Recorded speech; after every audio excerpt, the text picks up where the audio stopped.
The Boy Who Painted the Sky. Jaden Morales learned early that walls spoke louder than people. In the South Bronx, walls carried memories, names of the lost, slogans of resistance, splashes of color layered over years of anger and hope. Jaden listened to them every day on his walk to school, his backpack heavy with sketchbooks filled with drawings no one had asked to see. At home, space was limited. His mother worked double shifts as a nursing assistant.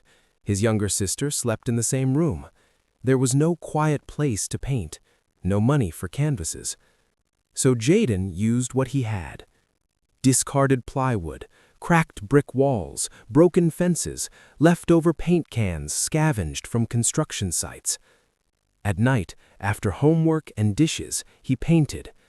Not graffiti tags or names, but skies.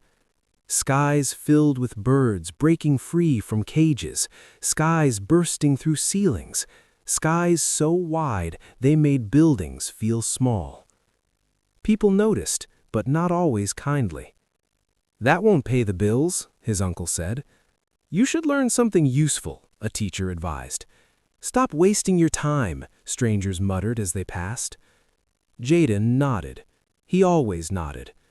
But every time he looked up, the sky reminded him of something else: limitlessness. One afternoon, after finishing a mural behind an abandoned grocery store, Jaden stepped back and stared at his work. The wall showed a young boy standing on a rooftop, painting the sky open with a brush, sunlight pouring through the cracks. A group of kids stopped. "That's fire," one whispered. Jaden smiled, just a little. The next morning, the mural was gone, painted over in gray. Jaden stood there for a long time, brush hanging uselessly at his side.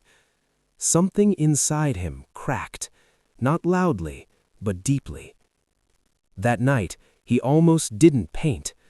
He sat on his bed, staring at his sketchbook, thinking about college applications he hadn't finished, about bills he couldn't help pay, about how invisible he felt in a city full of voices.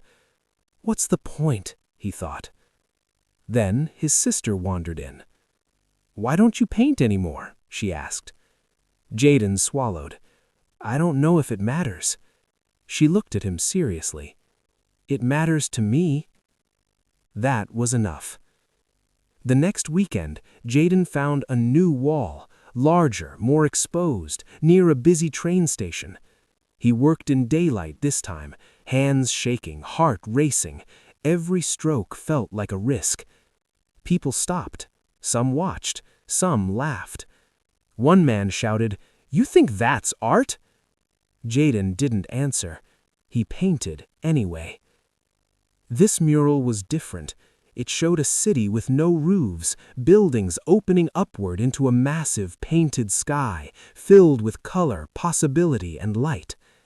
At the center, a boy stood with paint-splattered hands, looking upward, not asking permission. By sunset, the wall was complete. By morning, photos of the mural were everywhere. Someone had shared it online. Within days, a small crowd gathered daily. A local blog wrote about the boy who paints hope into broken places. A gallery owner from downtown came to see it for herself. She found Jaden repainting chipped edges. "You did this?" she asked. Jaden nodded, unsure. "You don't just paint walls, you paint perspective." She invited him to submit his work to a community exhibition. Jaden almost declined. He didn't think he belonged in galleries. White walls felt intimidating. Silent rooms made him nervous. But he went. Seeing his work framed, lifted off brick and placed under lights, felt unreal. People stood quietly, studying his skies. One woman wiped her eyes. "It reminds me to breathe," she said. Jaden realized something then. The walls were never the point. The message was. Months later, Jaden painted his largest mural yet, this time with permission, funding, and support. It covered an entire building and could be seen from blocks away. The sky he painted wasn't perfect, but it was honest, and it was his. Moral of the story: your voice does not need permission to exist. Even when the world paints over your dreams, keep creating. What you express with truth and persistence can transform walls into windows and limits into horizons.